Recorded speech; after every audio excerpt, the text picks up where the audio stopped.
Hi friend, कशा आहात? माझ्या चॅनलवर तुमचे स्वागत आहे। बघा, आता वेगवेगळ्या प्रकारची भरली वांगी, भरली टोमॅटोची भाजी वगैरे बघितलं असतील, भरली भेंडी किंवा भरली दोडक्याची भाजी बघितलं असतील, भरलेली शिमला मिरचीची भाजी मी आज तुम्हाला दाखवणार आहे माझ्या पद्धतीनं।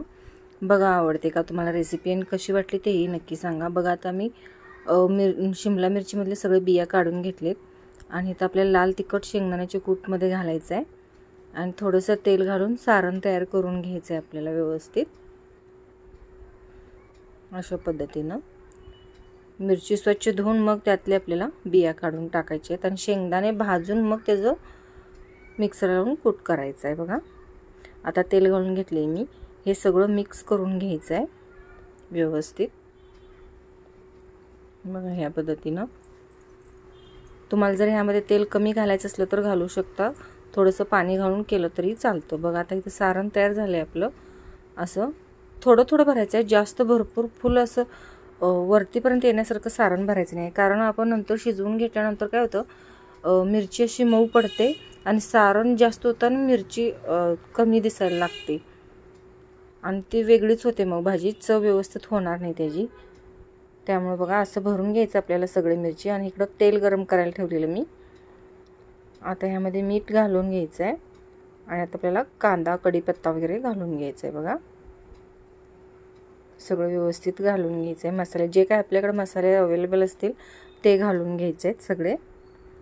जिरे, मोहरी म्हणा, हळद, लाल काश्मीरी तिखट, कोल्हापुरी तिखट थोडंसंच घालायचं आहे एकदम।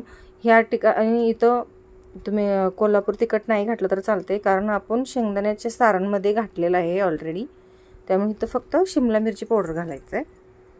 आता बघा, हे मिरची मी ह्यामध्ये ठेवून देते, छान वाफवून घ्यायचं इथे आणि भाजले जातात कांद्यासोबत तेही, त्यामुळे त्याची टेस्ट एक वेगळीच येते, छान अशी मस्त। एकदा परतून घ्यायचं व्यवस्थित आणि छान भाजू द्यायचं सगळे चौ बाजूने। बघा, एवढं हलवलं तरी त्यातलं सारण काही बाहेर येत नाही मिरचीमधलं। नंतरही मी तुम्हाला पुढं दाखवते, शिजवून घेतलं तरी पण आहे तशीच मिरचीमध्ये सारण राहिलेली असते। बघा, आता मी बाकीचे सगळे मसाले टाकून घेते, थोडं थोडंसं टाकून घ्यायचं आपल्याला ज्या प्रमाणात हवं आहे ते। तुम्ही यात पाणी वाढवून रस जास्त केलं तरी चालते तुम्हाला भाकरीसोबत किंवा भातासोबत खाण्यासाठी, आणि जर घट्ट हवं असेल तर घट्टसुद्धा करू शकता, पाण्याचं प्रमाण एकदम कमी ठेवून। बघा, व्यवस्थित हलवून घ्यायचं आणि त्या सारणमध्ये मी थोडंसं पाणी घालून असं बेटर तयार केले। आता हे सगळं एकदम मिक्स करून वाफवून घ्यायचं आहे आपल्याला। वरून कोथिंबीर घातली मी थोडीशी। आता हे व्यवस्थित छान असं वाफवून घ्यायचं आहे, छान मस्त 5 मिनटं लागतं। बघा, किती मस्त छान असं वाफवून घेतले आणि मऊ सुद्धा झालेत मिरच्या आपल्या, असं काही कच्चं राहिलं नाही, काही नाही। आणि जर कोण चॅनलला नवीन असेल तर लाईक, शेअर आणि सबस्क्राईब करून घ्या, अशाच रोज नवीन रेसिपी मी तुमच्यासाठी आणत जाईन। आणि रेसिपी कशी झाल्या ते सुद्धा कमेंटमध्ये मला नक्की सांगा। बघा, किती छान असं मस्त तयार झालं। आता आपण गार्निशिंग करून घेऊया मस्त अशी। रस्सेदार भाजी छान अशी तयार झाली ढोबळी मिरचीची। ढोबळी मिरची म्हणा किंवा शिमला मिरची म्हणा, कट पण छान आलाय त्याला।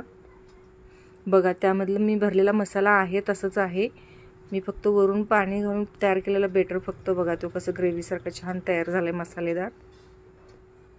बघा, किती छान असं। तुम्ही सुद्धा नक्की ट्राय करून बघा, खूप छान होते रेसिपी। आणि व्हिडिओ बघितल्याबद्दल धन्यवाद।